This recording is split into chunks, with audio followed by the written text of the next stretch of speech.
Welcome to the Underground, the Steel City Underground, the black and gold standard for Pittsburgh Steelers coverage. Now, here are your hosts, Joe Kuzma and Zach Metkler. Hello, everyone, and welcome to another edition of the Steel City Underground podcast. My name is Joe Kuzma, and I am joined by some other person that is not of relation to me, but I feel like he's family. That's a different way of saying my brother from another mother.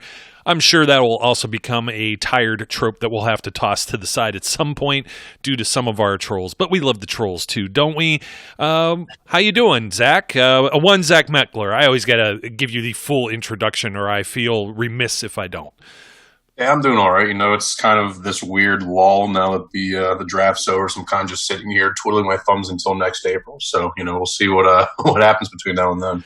You know, I'm realizing if the XFL hadn't stopped, they would have had the championship game the day after the draft, which I think would have had some maybe more interest, especially because people would have watched the draft on ABC and ESPN, which it was simulcast, between both networks. But ESPN, I believe, was going to have the championship game, and that would have given us a little bit extra football. And then all of a sudden, we would still be stuck in the same rut.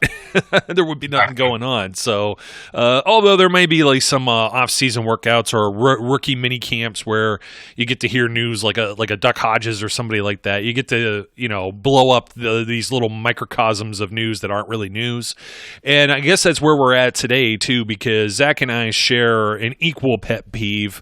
Oh, you thought we were going to go and grade the Steelers draft? No, we don't do silly things like that, because you know what? You don't know what's going to happen within the next year, 4 years. What's the average lifespan of an NFL career? About 3 years on average, 3.5, somewhere in the middle there.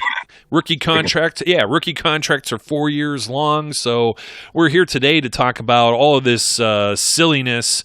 And I want to make up like a word like cranosity, like crazy insanity or something, because I don't know. I lose my mind trying to think about this. And you and I talked about this on the side. We talked about it in the back rooms, and I think it's the best place to start before we talk about, average NFL careers and player potential and looking down the road. Let's just look at this on paper, Zach.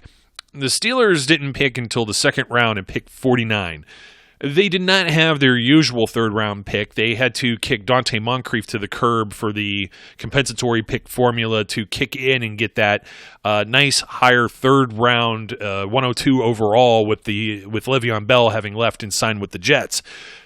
Picks 49 and 102 on paper, when you only have 6 picks overall, 49, 102, 124, 135, 198, 232. Let's not assign names to any of that. You're getting the 49th, in theory, the 49th best player, the 102nd best player. How good of a draft grade can you get? I mean, that's the thing. Like, you have to look at it, like, names aside, like, it comes down to you're hitting your knees. And that's why I think the whole notion of, like, the positions of where they picked or what's important. I know I talked about this after day 3 of the draft, Brian. They hit, as far as I'm concerned, the 6 most pressing needs. You can sit there and argue quarterback until you're blue in the face, but they hit 6 needs that they needed. Whether or not you like the player is a different thing. But when you have the value that they had with these picks at 49 and 102 especially, you're not going to get Joe Burrow. You're not going to get Chase Young. You're not going to get, Von Miller.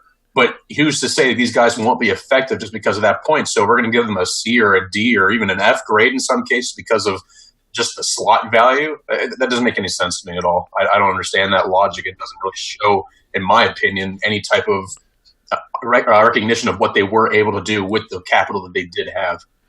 I'm still kicking myself, much like I was several years ago when they took Juju, and Juju was further off my radar than Chase Claypool was. I have texts to verify this, maybe even some backroom talk, but I definitely was talking with my cousin about this even before the pick happened. He was pushing for Mims. I know some of the guys in the back rooms, maybe even yourself, liked Mims. I know we were all over Dobbins. My cousin, he's kind of a yinzer too, but he's an Ohio State Buckeyes guy too. So we were looking at J.K. and we're approaching this pick 49, and we're thinking we were talking. Me and Brian were talking here the whole time. Now I know you're a Clemson guy, right? So you weren't necessarily against J.K., but you probably didn't have the same kind of confirmation bias that myself or Brian or even my cousin did. But I texted him and I said Claypool's still there, and I didn't really Claypool was another one of those guys, like when you looked last year and you saw DK Metcalf, for example, and he was the combine freak of nature with a lot of his measurables and how he tested. And I'm just like, this guy, he won't be there when the Steelers, the Steelers don't even have a first-round pick. So I totally it was guys like him or like DeAndre Swift that I didn't even, it would have been nice to have them there, but I just completely dismissed them as, and of course others, obviously Chase Young or somebody like that, I wasn't thinking would be there at that pick or be their pick. So when they announced Claypool, I was like, holy cow, it actually happened. You know what I mean? Now I feel like an idiot for having not said it, but I was mocking JK in my spot anyways because I was convinced they would probably go with a running back. I had no problem with them going wide receiver. All of a sudden, everybody else is like, oh my God, they go wide receiver. Well, these are the smoke screens that get sent too. When you're dealing with this stuff, to throw people off your scent and get the guy that you want, a lot of teams felt that Claypool is like this bigger body guy. Some were trying to pigeonhole him into being a tight end instead of a wide receiver. And this is the type of player that the Steelers, they gravitate towards this stuff. Just like with defense, like there weren't as many, especially back in the day, as many teams running a 3-4. So going and grabbing an outside linebacker, sometimes you had your pick of the litter and you could get some real quality talents because everyone else was running a four-man front. They weren't using the same type of, edge rushers off the edge there, like a TJ Watt. But you go back in the day to, let's say, Joey Porter or somebody like that. Those are the type of players that not every team was out there trying to acquire, and it fit into the Steelers' scheme, it fit into their system. This is the way this works too with a Chase Claypool. Some teams are trying to fit him, the round hole in the square peg. They're trying to fit him into a tight end role. Does he primarily play outside? Does he do this? We know the Steelers move wide receivers all over the formation, and I think that was maybe part of the problem last year too, was even though Juju was also banged up, he was making a lot of his, bread coming out of the slot, creating some mismatches because he too is a grown-ass man, when it comes to being a physical football player. You add Claypool to this now, and I know they come out and already said, hey, they plan on having him on the outside. Well, yeah, he's fast. You go figure. It's another thing where it creates some different mismatches, and of course we can talk until the cows come home about adding Eric Ebron, Vance McDonald being healthy, etc. Everybody else, Ben coming back, all this other stuff. But just looking at it, who can get on the field right away? Who could end up playing? A wide receiver is probably going to get on the field first over. I still don't think if they take Dobbins, that Dobbins necessarily leapfrogs over Connor or even Benny Snell for that matter. I know a lot of people are going to sneer at that, but it's just the way the Steelers have operated with their running backs. You go back to when James Conner came out of college. He had the top selling jersey. He was Mr. Popular. Now everybody throws him under the bus, but because he's been banged up and whatnot. But it still doesn't mean he's any less talented. It still doesn't mean he couldn't play 16 games at this upcoming season. What's that do for that first pick? All of a sudden, you sit in December, you have James Conner who becomes a Pro Bowl player again, and then what are you talking about? You wasted a pick on somebody like Dobbins, right? So what's the better fit here? Get somebody like a Claypool who's a big body target, fast, something that he doesn't fit the wide receiver mold of anyone else that's currently maybe on that depth chart. Maybe a Deion Kane, but we'll see about that. You know what I mean? We don't know where we're going with that. So he has an opportunity to get on the field. He has an opportunity to be one of Ben's favorite targets. He has an opportunity to score touchdowns. I think this fits a better need here. And a lot of people are like, well, why would he be there if he was any good at 49? It's like, before the draft, how many wide receivers did they have with a first-round grade? You know what I mean? I understand he might not have been in that top elite tier, but when you were just talking about this, when you get down into that very next tier and there were like those names like Mims or Claypool that were sitting there, there was a sharp drop-off once you went from there further down, but yet the Steelers are getting knocked for this pick. Yeah, I mean, when you get beyond Claypool, I mean, if the Steelers had another pick, like if they had their standard third-round pick, or, maybe an earlier third-round pick because of some trade or something like that, you think that maybe they don't take Claypool. But you have to consider the fact that they were dead set on getting a big body receiver like him, and Claypool was their dude. the whole adage of, well, he would have been there later on. You don't know that, and I always say that because that's my least favorite excuse. Well, you could have traded back and still got the guy. You don't know what teams are coming up after the Steelers that had Claypool as their guy and just went in a different direction after the Steelers took him. That being said, if Claypool is your guy, you're not going to wait and risk to pick 102 to have him not be there. Because really after Mims, Claypool, and Van Jefferson, there was a pretty decent drop-off. I mean, you have Lynn Bowden that went shortly thereafter as well, but now he's being labeled as a running back primarily with the Raiders, and I mean, he'll be flexed out to receiver, but he's not a purebred receiver. He's not going to be the same type of guy that you have with Claypool. And then after that, those guys are going in the mid-rounds not because of this being a deep class, but because there was a very clear drop in that tier. Claypool was at the end of that second tier, Mims was at the end of the second tier, and I truthfully believe that any other season, a guy like Claypool who has that size, has that length, and that physicality, and that speed. We're talking about a fringe first-round pick here. We're not talking about a guy who, if he's not that good, why is he there at 49 type of deal. There's guys that fall all the time for whatever reason, whether it's the depth of the class, whether for a guy like him, there's probably teams like you mentioned that probably had him viewed more as a tight end. There's some that probably had him viewed as a receiver, but you also look at the receivers that went ahead of him. Like the 49ers, they took Brandon Ayuk. I mean, that's a very niche type of receiver. Mm-hmm. The Eagles taking Jalen Reagor. It's a very niche type of receiver. These guys are not the same type. Teams look for that particular type of receiver. The Steelers clearly wanted a big, physical, fast receiver. These other guys clearly wanted more of the smaller guys that are more in the mold of Deontay Johnson. The Steelers already have Deontay Johnson. You don't want to have a team full of every single same type of receiver. You like to have some diversification in your receiver room, and Chase Claypool adds that. So there's a very wide array of reasons why he was there at 49, like it or not, and the depth of this class didn't help his cause either. Yes. He was not going to go in the first round. But, the fact that he was there at 49, if he's your guy, you have to take him. We got ourselves so talked into taking J.K. Dobbins, and I preached. I thought they were going to go running back. I thought they should have gone running back. I'm not upset that they didn't, though, because I knew if they didn't go running back at 49, they were going to address it at some point. And obviously they did at 124 with McFarland. So I think there's multiple facets. We look at J.K. Dobbins now. The Steelers didn't take him. We're talking about him as if he's going to be the next Adrian Peterson, the next, Walter Payton, the next, whoever. I think realistically we're looking at a guy who this year in Baltimore is not even going to be the starter, because I don't envision a scenario where he's going to start over Mark Ingram. If the Steelers would have drafted him, as long as James Conner was healthy, he wasn't going to start over James Conner. So unless there's some injury that would have happened to Conner or Ingram, he's going to get touches. He's not going to be the dude. And that's just the reality of it. I mean, that's the Ravens taking Dobbins was because Mark Ingram is, getting older. He's not going to play forever, and they have a future replacement. They already have a deep backfield.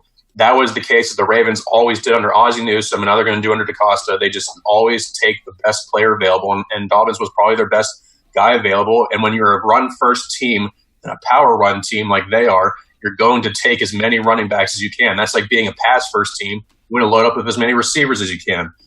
Dobbins will be their long-term option there, but we're automatically assuming that he's going to be this all-pro because the Steelers didn't take him, and Claypool's going to be a bust. You can't make that dictation, right now in May. You have to wait a little bit until we get to the point where these guys have developed a little bit in their career and see how they're going to be used by their respective teams. Well, there's another thing, too. Justice Hill, for sure. Let me see. Who else is there? That's the same thing the Ravens fans are probably thinking. Now, they're probably thinking, yeah, we got a quality player. I'm not going to lie. I hated the Ravens draft because I feel it keeps them definitely competitive at the top of the AFC North, whether it's battling with the Steelers or not. I know a lot of Browns fans are thinking, that hype train is already, getting in motion again for the same they're getting set up for the same failures as last year, if you ask me. But let me see. I was trying to find Baltimore Ravens. Who else do they have? They had Gus the Bus, but I'm not sure if he's still there or not. So hold on, I'm trying to pull that up. Yeah, I was thinking so too. I want to say that I was trying to find Ingram here too. Yeah, Gus the Bus is still there, and Justice Hill. So Ingram, let me see, turned 30 December 21st. So he'll be headed toward 31 at the end of this season. You want to talk about? We always talk about 31 here as being the drop-off point for wide receivers. 29 and 30 is definitely the drop-off point for running backs. Now, the only thing that may be going for Ingram here is he was a timeshare kind of guy with the Saints. So, he wasn't the primary back, and that's likely the way he'll be used. Well, he was kind of used the same way like that last year with Baltimore because they have like a plethora of guys too, that, including Lamar Jackson, which how much do you want to let him run the ball too? So. Yeah. But they're built to run. It's a Greg Roman offense. Yeah, and maybe Dobbins, if he goes a 50-50 split with Ingram, he impresses. He ends up taking the job. My main point is the fact that everyone's assuming he's going to be a Hall of Famer day one. I don't think he's the starter day one. As long as Mark Ingram can handle the touches, you're going to ease Dobbins into there to keep him fresh. I think realistically, if you look at it, 2021 is probably going to see Dobbins be the guy in Baltimore with Lamar Jackson in that backfield. Might be sooner than that. I just don't think you play him over Mark Ingram at this very moment. And that's the same thing that happens in Pittsburgh at the bare minimum, I think. And you still have it's kind of the same situation because the Steelers have Benny Snell. You still don't know what kind of back Benny Snell's going to be, and they still address a need with McFarland. What's his first name? Anthony. These are the things I'm going to screw up. I'm going to call Alex Highsmith Hightower. I'm going to call Anthony McFarland Antoine McFarland, and probably Anthony Brooks. I got them like all over the map right now. I'm scatterbrained, especially it's a McFarland Jr. and Brooks Jr. too, isn't it? But they're only listing Brooks as just Brooks and McFarland as McFarland Jr. I've seen it both the other way. But a lot of people are saying, and nobody's crapping on the Kevin Dotson deal, which, from Louisiana, which, Ike Taylor was all over that. That was his, he said Raging Cajun, so he's all over that. But, I know you like that pick. I know we feel if it's a need, and everybody kind of feels, especially with a guard, you look at what the Steelers have done with undrafted players when they tend to get somebody in the draft. Hey, it might work out even better. So especially in the middle rounds, you're not thinking, oh, well, this guy's a bum for any reason. And a lot of people had a lot of things to say that were good about it. Not so much maybe with the running back pick because they didn't get Dobbins. So now all of a sudden let's crap on this other guy that comes from Maryland. I think that's the same thing that goes with Highsmith too, which I'll boomerang back to in a second. But McFarland, a lot of people were saying there was like a character issue, and that just came out as being false, totally made up. So if that scared some people off, you don't know how much higher he would have went. You made a good point. If Claypool is in a different draft class, last year's, he may go higher. It's all about where you're at. It's the same thing like Mason Rudolph getting to be he's the sixth quarterback off the board a couple of years ago because 5 guys went in the first round. He ends up going in the third round. He comes out maybe last year or this year. You don't know if he's a first or end of first round, second rounder, something like that. As much as someone may want to roll their eyes, I'm not going to get into. I got plenty to say about the quarterback position on another show, but I'm just putting this relatively into perspective. Coming out of college, this is just the way it is. Some of these draft classes could end up being deep, and you're just like you mentioned with the Eagles going with Jalen Reagor. He was a different type of fit than Chase Claypool might have been for the Eagles. Different teams see different value in different places on their draft boards. That's the same thing that happens when you get these, what do you want to call it, draft Twitter, the pundits, the gurus, whatever else. They start talking about, well, we assigned this grade, and there was one that gave the Steelers like a D- because he absolutely hated Claypool and said he won't be like an NFL wide receiver, and it's like, I kind of revert to the dude here from The Big Lebowski. That's kind of your opinion, man. So, but who's to say who's going to be what? We all assign these grades to the players, and then when one of these players we feel is, in air quotes, bad, goes to a team like the Steelers, and then all you have is like bad or bad or bad, then all of a sudden the entire draft is bad for some reason. Yeah, it's interesting you say that because I used to give grades out for prospects, and then I would realize I was either playing it too conservatively because I was afraid to dictate what a player would do, or I would grade the pick and not the player because of the fact that I thought they should have gone a different direction. I know there's been picks where I just thought that the player was good, I just didn't like his fit, or I didn't like the team's need to go to position early, which was fine. But I just figured at that point it was not worth doing, and so I haven't done it in a couple of years. But it's interesting, Freezing Cold Takes is a Twitter page that I thoroughly enjoy. And leading up to the draft and even past the draft, they did a bunch of things where they were freezing cold takes in terms of the draft. And, a couple of them were, this guy criticizing the 1996 Ravens draft class for taking Ray Lewis and Jonathan Ogden in the first round because the fact he thought they should have gone with the tight end or, there was no reason to take a tackle. Both of those guys obviously became Hall of Famers. The whole issue with Houston fans taking J.J. Watt over Nick Fairley because they thought that Nick Fairley was going to be a bona fide Pro Bowler and J.J. Watt was just another, cornbread Pizza Hut boy from Wisconsin. And, obviously he turned into a 3-time Defensive Player of the Year for them. So they gave him a bad grade. Teams were clamoring about how the Buccaneers using a second-round pick on Roberto Aguayo was going to be a fantastic pick because they needed a kicker. And he was the most surefire kicker on the face of the planet. We saw how that panned out. And I think even back to Bob Labriola tweeting his thing about the 1974 Steelers draft class, and I can actually read that real quick because I have it pulled up. This was the day after they drafted the first 5 rounds when they, took obviously that Hall of Fame historic class that had the likes of Lynn Swann, Jack Lambert, all them. Yes. This was in the Post-Gazette. The Steelers seem to have come out of the first 5 rounds of the draft, appreciably strengthened at wide receiver, but nowhere else. They didn't get a tight end, and the ones remaining are more suspect than prospect. They didn't get a punter, although none of the nation's best collegiate punters went in the first 5 rounds. They didn't get an offensive tackle who might have shored up what well could be a weakness. What they did get was Swann, who seems to be a sure pop to help, Lambert, who figures to be at most number 5 linebacker if he pans out, and then 3 questions. From Kent State, that's probably part of the thinking there back then. Yeah, so, we jumped to conclusions. I think back, the most recent one I can really think of is whenever the Seahawks were given such a rough grade for taking – I think a lot of people gave them F's and D's because, they took Bruce Irvin, number 15, which was a what type of move. And then they took Russell Wilson in the 3rd round, and they thought Russell Wilson was the worst quarterback in this class, so they gave him a F grade. Bruce Irvin obviously became a very good linebacker in the NFL.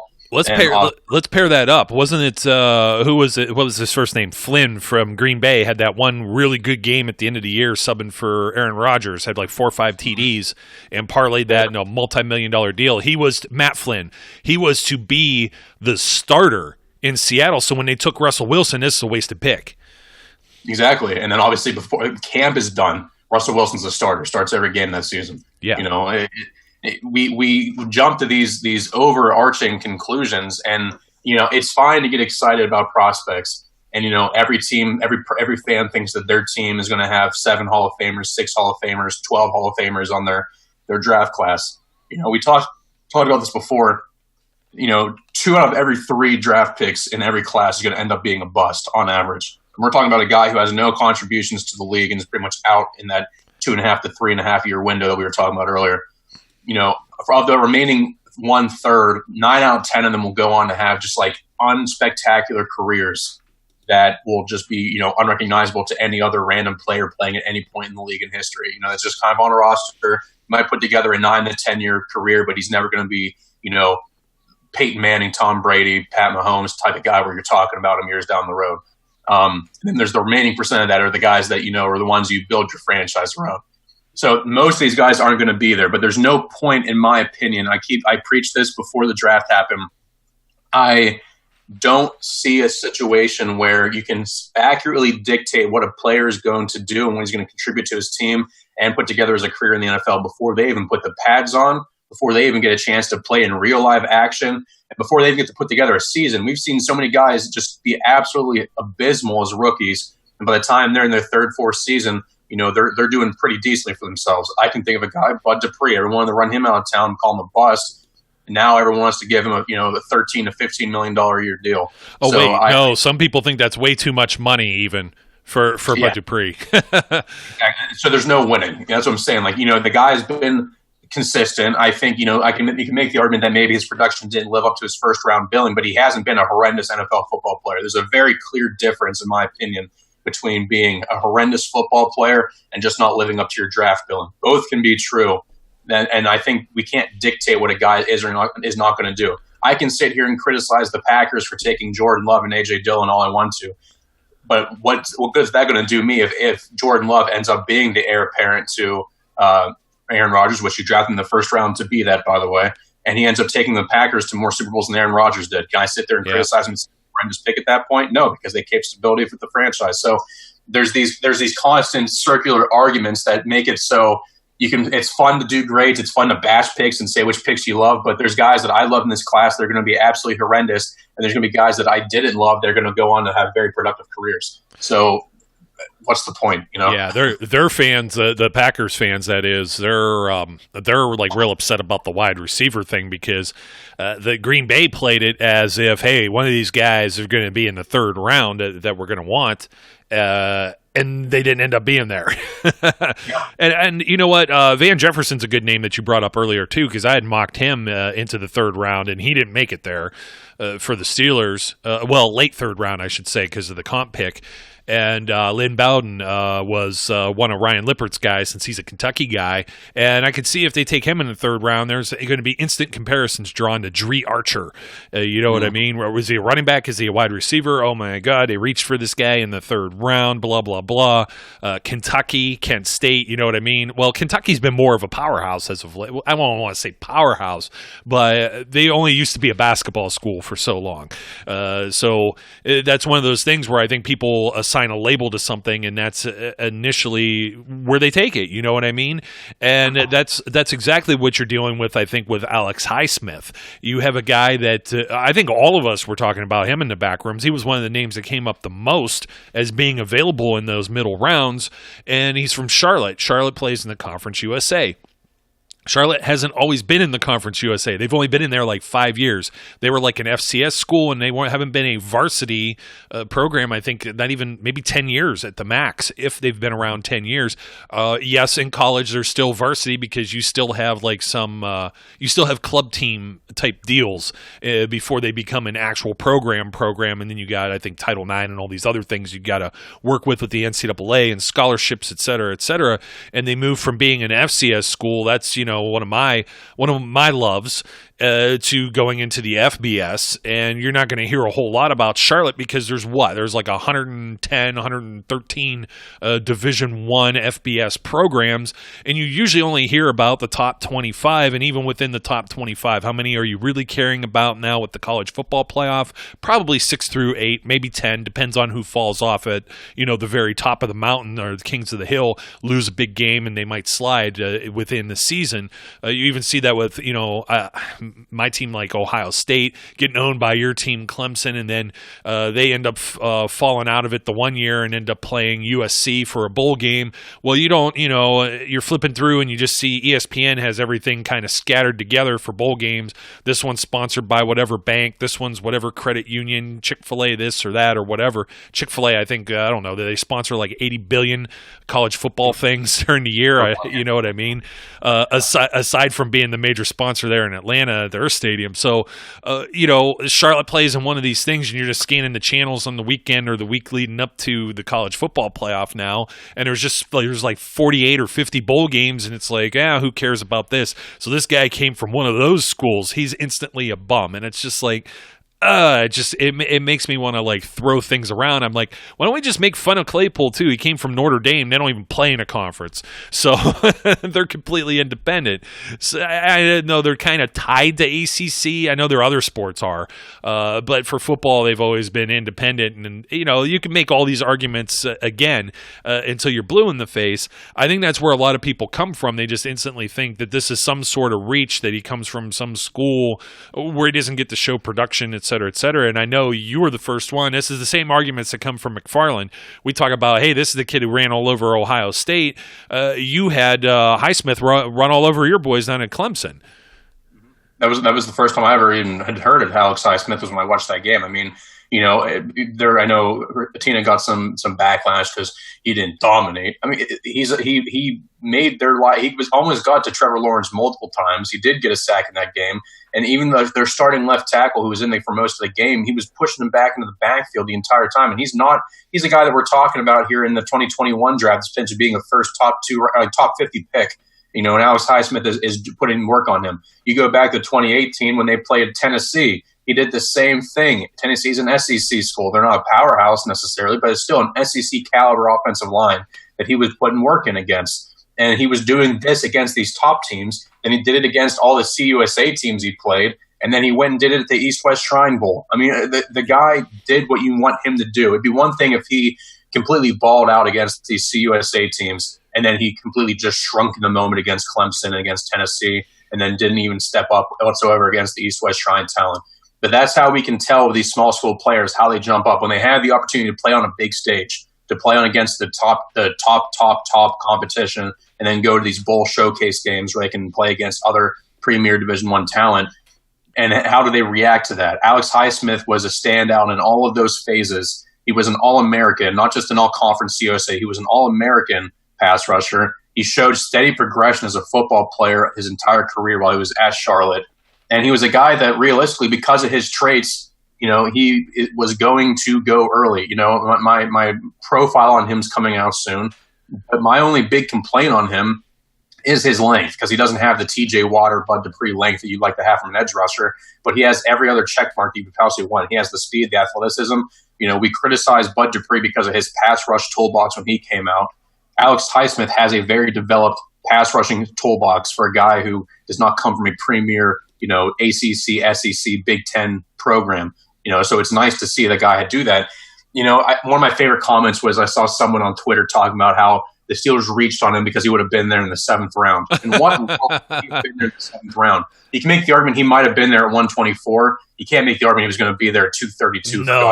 No, he popped up the page. The guy with that talent. Yeah. Even if because he's a small school guy, there's going to be a team. If he's not taken in the 3rd round, a team's taking him in the 4th round, because at that point all bets are off, and you're taking guys that meet that high upside, athletic profile to be a potential. He has a workhorse. He has a great story. He has all the athletic traits you want. The only thing he doesn't have is elite length. And even then, his length's not horrendous. And if there's enough clay to mold there, that if you can get him to become a little bit stronger in the lower half of his body, you're looking at a 3-down linebacker in the NFL. A team's not going to wait until the 7th round to take that player just because he played at Charlotte. If Ben Barch out of St. John's Division III school is going to be taken there in the 4th round, you're going to take a guy like Highsmith, who's a AP All-American Division I football player, in the 3rd round.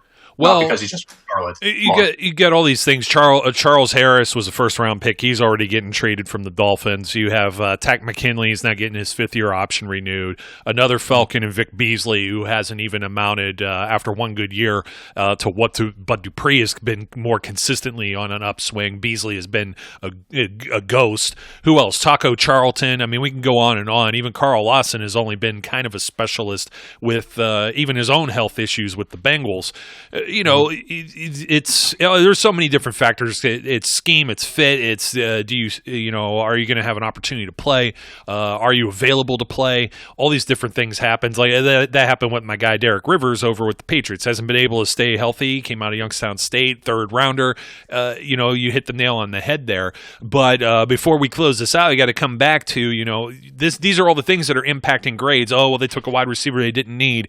Here's this outside linebacker from whatever school, and then they needed a running back. Well, they got a running back, and it turns out he didn't have the character issue. Maybe that's why he slid, but he played for Maryland, and they suck, so he's not going to amount to a hill of beans. But the biggest thing here is the 6 picks, the overall number where the picks were slotted, 49, 102 et al. What happened to those other picks? They used the 1st-round pick for Minkah Fitzpatrick, and they used that 3rd-round pick as part of the package in order to get Devin Bush. And at the same time, when they did this whole Minkah deal, they ended up grabbing that extra 4th round. They slid some things around, so they moved up in the draft from the 5th. They didn't have to do it on draft day. They did it prior to that. Very smart moves by the Steelers, and you got 2 of your cornerstone pieces for the defense. We already know one was an All-Pro. The other one was in maybe a defensive rookie of the year conversation last year, and then that's a complete oversight. You go throw those 2 names into this part of the draft, and this is like a AAA plus draft. Yeah, and that's the thing. You can't look at this draft class and not consider what got them to this position, because the Steelers of this draft or not are a better team for acquiring Minkah Fitzpatrick and Devin Bush, because of the fact that they are cornerstones for this defense. We saw enough from Devin Bush to project that as long as he keeps progressing, he's going to be a very good linebacker, borderline great elite linebacker in the NFL. Minkah Fitzpatrick's already there at this point. Unless he has some massive regression, he's at that point right now. and you look at the draft as a whole, these guys that we drafted this year have not played a single snap this season yet. And we're going to sit here and say that they're busts or they're not going to be as good as someone. What happens if Chase Claypool ends up being the best wide receiver from this class? What happens if Kevin Dotson's the best guard from this class and starts for the Steelers for 13 seasons, 14 seasons? What happens if Anthony McFarland does end up becoming the heir apparent at running back and ends up forming a 1-2 punch with Benny Snell in 2021 and they let Connor go and he ends up being the lead cowbell in that backfield? What happens if Bud Dupree leaves and Alex Highsmith ends up becoming the starter opposite of TJ Watt after 2020 and ends up doing very well in that capacity? What about then? Are you still going to give him an F grade? No, because they got production out of this class. Hell, as far as I'm concerned, Antoine Brooks, if he ends up being an upgrade over Marcus Allen, that should be a plus right there as a depth safety. Could be an upgrade over Mark Barron too. Exactly. So you have no idea how this is going to pan out. These guys could all be very productive players, and they could all suck. But guess what? We don't know at this point in time because it's too early to tell, because these grades are arbitrary, because we haven't seen them perform once with these teams, and we haven't seen how their teams are going to use them in the first place. So what's the point? I know. Just give him an F, man. Well, we're up against it for today. I really don't want to talk to him blue in the face. I'm already red from reading a lot of the comments around social media, and there's still people who, it just amazes me. There'll be threads like on these Facebook groups where they've already been talking about this stuff and people have been opining, and then all of a sudden it's like somebody else comes out. So what do you think about our picks? And it's just the same filth over and over again. So Zach, hey man, thanks for joining me once again today. We had a little bit of a short one, but at the end of the week, we felt that Ike Taylor had covered a lot of the bases, and we're going to be talking more in depth about a lot of these different fits with the picks, if not the players themselves. So we don't want to throw it all in here and then have nothing else to talk about in the coming weeks, as news will continue to be slow. Yeah, for sure. It's always that time of the year, but these prospects have an opportunity to do something for themselves. I'm excited to see where this journey takes them. Absolutely. And our listeners out there, don't forget to like, comment, and subscribe. Thank you for all of you who have sent your messages for the Jacksonville tailgate as well. I believe I caught all of them. If I didn't, shoot over another message in case I missed it. Until next time, my name's Joe. His name's Zach, and we encourage everyone out there, as always, to be safe, be good, and we'll catch you later. We would like to thank you for listening and remind our listeners to follow us on social media and our website, www.steelcityunderground.com.